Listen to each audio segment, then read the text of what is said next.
इस video series के पहले एपिसोड के अंदर हम बात करने वाले हैं कि पैरालिसिस क्या होता है और किन किन वजह से हमें देखने को मिलता है। तो पैरालिसिस का मतलब ये होता है कि आपके शरीर के एक अंग का काम ना करना।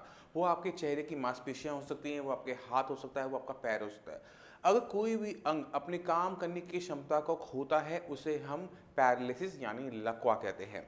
मगर पैरालिसिस लकवे होने के पीछे कारण अलग अलग हो सकते हैं। अब उसको समझने की ज़रूरत हो जाती है।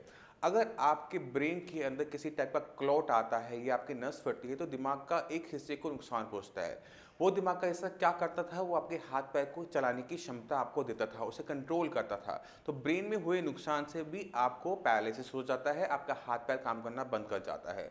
इसी तरह से अगर आपको किसी वजह से चोट लगती है, स्पाइनल इंजरी होती है, सिर पे चोट लगती है, रीढ़ की हड्डी में किसी टाइप का नुकसान होता है, तो रीढ़ की दिमाग तो सही काम कर रहा है बट रीढ़ की हड्डी जो नीचे मैसेज लेकर आती है, इलेक्ट्रिकल कंडक्टेंस लेकर आती है, वो नहीं हो पाती, जिसकी वजह से हमारे शरीर की काफ़ी बड़े हिस्से को लकवा हो जाता है। और अक्सर वो होता है जहाँ पर चोट लगी है उससे निचले हिस्से में अंदर हमें पैरालिसिस यानी लकवा देखने को मिलता है।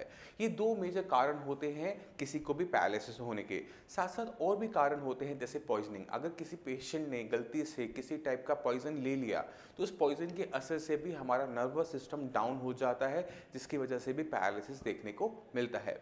इसी तरह से हमें एक फेशियल पैरालिसिस देखने को मिलता है, मगर फेशियल पैरालिसिस के अंदर जो कारण होता है वो बिल्कुल अलग होता है।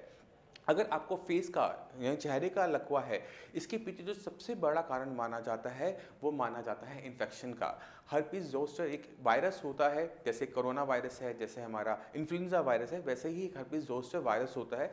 जब ये हमारी बॉडी में आता है तो कभी कभार हमारी फेशियल नर्व को ये ब्लॉक कर देता है, उसको काम करने की क्षमता को खो जाती है, उसमें इन्फ्लेमेशन आ जाती है। तो क्या होता है कि हमारी जो नर्व है, फेशियल नर्व है, वो सही तरीके से काम नहीं कर पाती, इसलिए हमारे चेहरे की एक तरफ की मांसपेशियों को चलाने की क्षमता पेशेंट की चली जाती है और पेशेंट को फेशियल पैरालिसिस देखने को मिलता है। तो पैरालिसिस होने के कारण अलग अलग होते हैं, इसको देखते ही इसके आगे का ट्रीटमेंट बनता है। अगर स्पाइनल इंजरी किसी को है और आपकी स्पाइन पूरी कट गई है तो वहाँ पर चांसेस ना के बराबर होते हैं कि पेशेंट में किसी टाइप की रिकवरी देखने को मिलेगी। मगर अगर आपके ब्रेन में किसी टाइप का नुकसान हुआ है, ब्रेन में क्लॉट आया है, ब्रेन में हैमरेज हुआ है, ऐसे पेशेंट के अंदर रिकवरी बहुत अच्छी देखने को मिलती है। मगर पेशेंट को पता होना चाहिए कि उसको क्या करना है और क्या नहीं करना। क्योंकि पैरालिसिस पेशेंट के अंदर हम क्या देखते हैं कि पेशेंट अपनी तरफ से पूरी मेहनत करता है, प्रॉपर तरीके से फिजियोथेरेपी करवा रहा होता है और सारी मेडिसिन भी ले रहा होता है, बट उसके अंदर इंप्रूवमेंट नहीं आती। ये इंप्रूवमेंट क्यों नहीं आती, किस वजह से नहीं आती, इसको हम डिस्कस करेंगे अपने नेक्स्ट एपिसोड के अंदर, जिससे आप सभी समझ सके कि किस तरह से एक पैरालिसिस पेशेंट जिसका हाथ पैर नहीं चलता उसके अंदर ताकत लेकर वापस आई जा सकती है।